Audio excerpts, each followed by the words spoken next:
आउ संघीय मनोभाव नहीं समस्ते चलतु संघ बिना कई हेले चली पारे ना एवं संघ एकत्रित भाव में सब कार्य सुचारू रूप चल जो बाध्यता 80 वर्ष 60 वर्ष है जो बाध्यता मिलूँ से बाध्यता बहुत कम। मु निरंजन महापात्र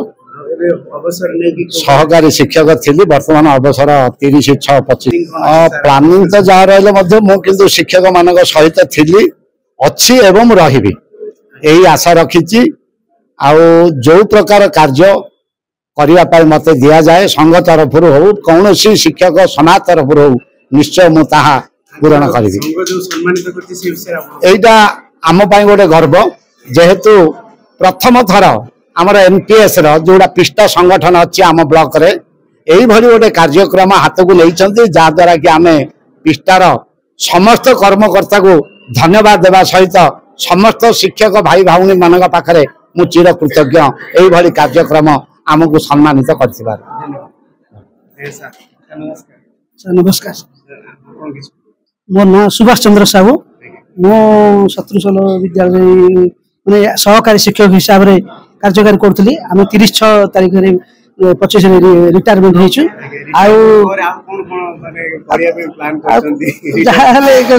बचा व्यवस्था कौन करा पड़ो आई अवसर में समस्त शिक्षक मान हार्दिक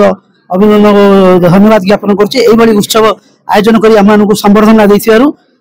कार्यक्रम चालू एवं संघ एकत्रित भाव में सब कार्य सुचारू रूप चल। नमस्कार मो ना प्रमोद कुमार त्रिपाठी मु पाटपुर प्राथमिक विद्यालय भारप्राप्त प्रधान शिक्षक थी मु 31/3/2025 अवसर नाली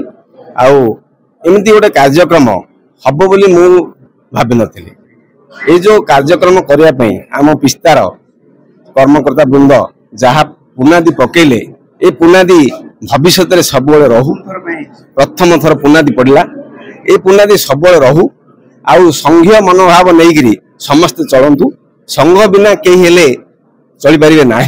तेणुक संघ को भांगिया के चेष्टा करें संघ को सम्मान जन संघर निर्देश मानी सब कार्य रहू ए संघ को जगन्नाथ आगू बढ़ातु ये मोर अवसर नहीं सारे अवसर पर मोर विभिन्न प्रकार कार्यक्रम अच्छी किसी असुविधा नहीं आउ मु समय ठीक समय मो समय बीत काम कर चलती। मु एमत्रीनाथ रेड्डी मो बहालपुर विद्यालय प्रधान शिक्षक रूप मु कार्य करुली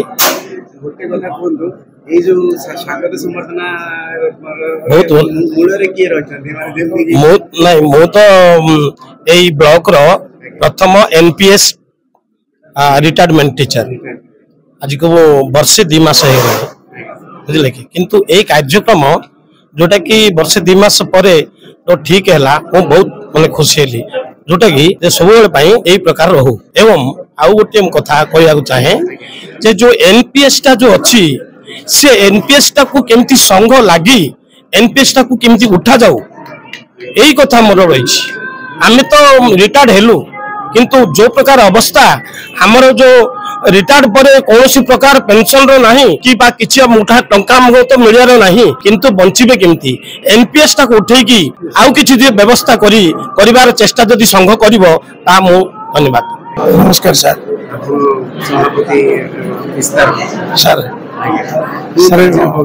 सर माई सेल्फ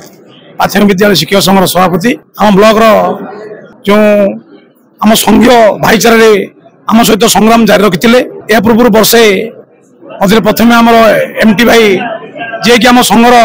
जो आंदोलन हुए से समय लोक बांधि रखार गोटे व्यंगात्मक कथबार्ता करती तेणु मुझे कथा के भूल पारि तेणु आउ जो मैंने महापात्र सार अच्छा गोटे संघर माने एमती से गोटे संघीय भाईचारा बांधि अच्छे आपण संघीय मनोभाव न कहले से बल पशि आसती तेणु एपरी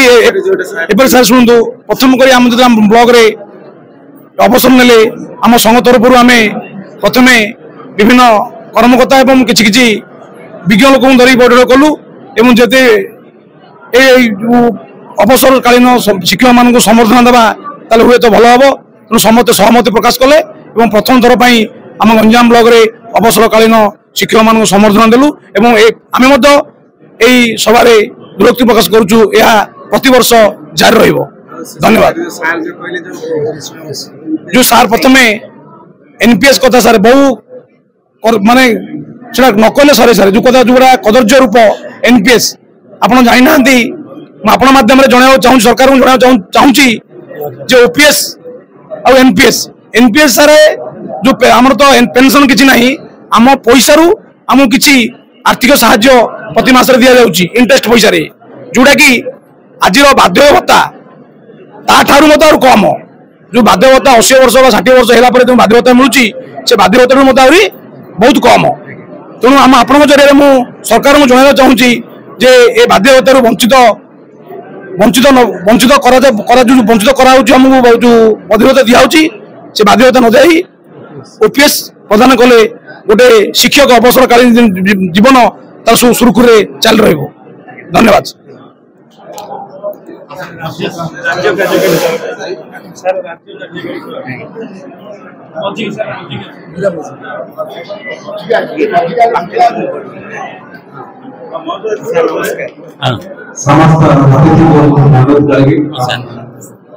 सर मु कृष्णचंद्र बेहरा